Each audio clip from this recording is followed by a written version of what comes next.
and welcome to Story Hackers, where we dive into a book and other fun things at the library. I'm Joanna Fabicon from the Los Angeles Public Library, and today we're at the Silver Lake branch because that piano provides the perfect backdrop for hacking into a book that's all about the sounds of music that inspired a little girl. This is A Neighborhood Walk, a musical journey written by Pilar Winter Hill and illustrated by Olivia Duchess. It's the story of a little girl who walks with her mother to her local farmer's market.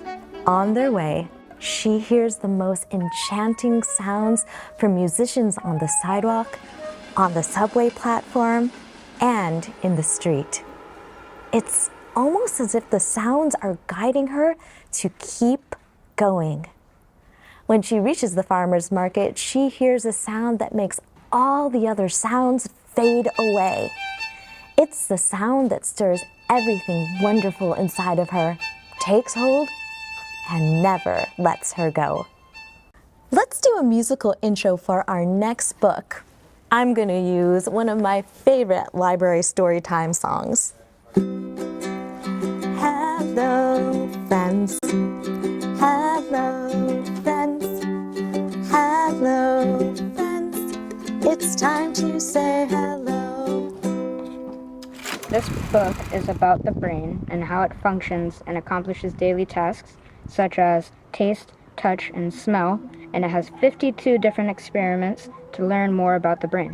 My favorite section of the book was the taste section because I like to try new things and taste new things. I also very much liked the taste section. I really enjoyed doing the Tasty Visions experiment. I would recommend this book because it helps you learn a lot about the brain. Also, really fun experiments, so I would definitely recommend this book. I would recommend this book if you're trying to learn something new. It has very fun experiments. We didn't do all 52, obviously, but the two that we did get to do were very fun, and I enjoyed them a lot.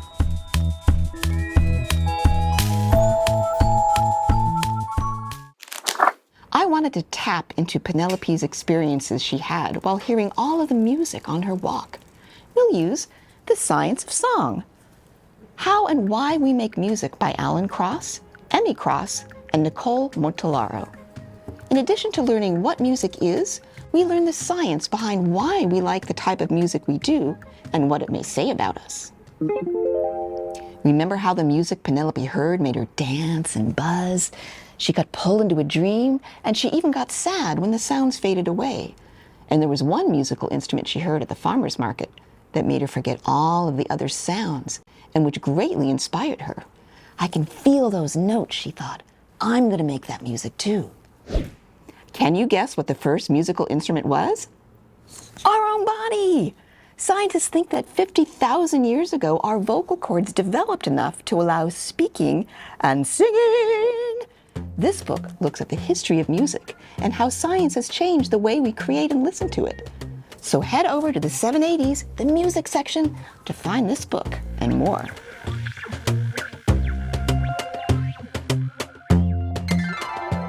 To learn more about the science of sound, let's take a look at the book, The Science of Sound by Louis Spilsbury. Well, we'll learn that sound is all about vibration. Vibrations are what you see when you pluck a guitar, string, or tap the skin of a drum. When things vibrate, it makes a sound. In this book, you'll learn more about what sound is, how it travels, how you make sounds, and how your ears hear and understand it.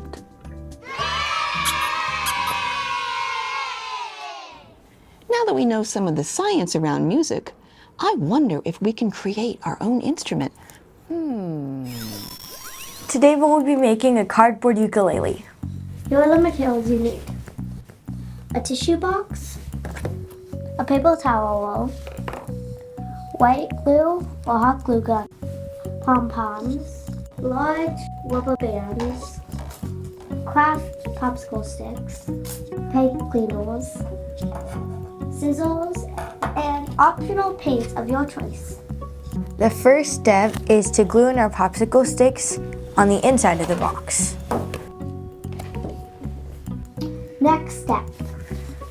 We'll be painting our tissue box now, but we're choosing to cover it with white paper so that the colors show better.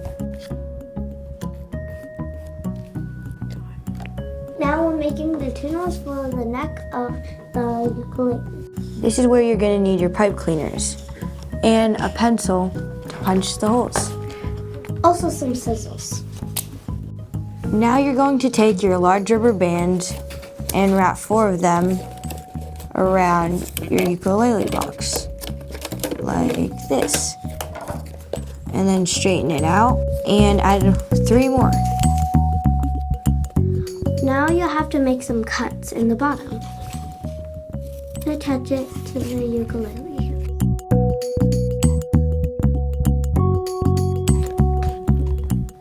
Now we are going to glue your pom-poms on the popsicle stick.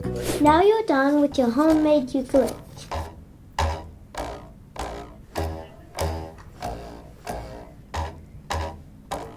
Music can be found everywhere.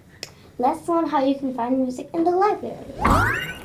To continue our musical journey, what better way to immerse ourselves in music than to listen to a variety of songs and musical styles? Freegle is a digital music site that offers so many different types of music. Go to lapl.org and scroll down until you see music and podcasts. Click there and you'll be directed to Freegle's homepage. To find children's music, click on Browse, then go to Genres and you'll see Children's as a category. There, you'll have a wide range of songs to choose from. Another great way to explore music is to play an instrument. Did you know that the Los Angeles Public Library offers ukuleles that you can check out? We have branches that offer ukulele kits for you to borrow, take home, and make some music. For more information about our circulating ukuleles, go to lapl.org/ukulele. Each kit includes a ukulele, case, chord book, and tuner. You can check out each kit for 3 weeks. Plenty of time for you to practice strumming your library ukulele. I had so much fun going on a musical journey with you today, and I hope you've been inspired by the books and activities we shared. Whether we are bouncing along to a favorite song, singing together during a library story time, or even making a homemade ukulele, just listening and talking about music brings us together. Thanks for joining us today. We hope to see you again for another episode of Story Hackers. Until then, happy reading.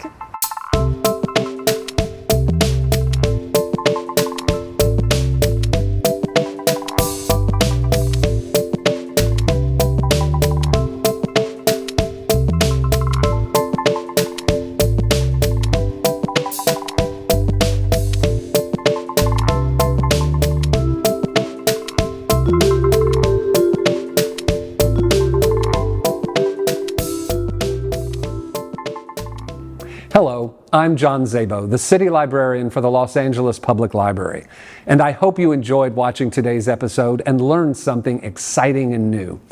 I encourage you to read today's featured books, and then start thinking about what else you'd like to read. Reading helps us learn, of course, but it also helps us unlock all kinds of mysteries and discover exciting new worlds. We have more than 6 million books at the library. Yes, 6 million. So I promise we have something that will interest you. We also have a great website that your parents can help you explore. You'll find fun games to play and activities to enjoy. You can even get help with your homework. The Los Angeles Public Library is here to support your family, and our fabulous staff is always ready and eager to help you develop a lifelong love of learning. So keep reading and make sure to catch our next episode on KLCS.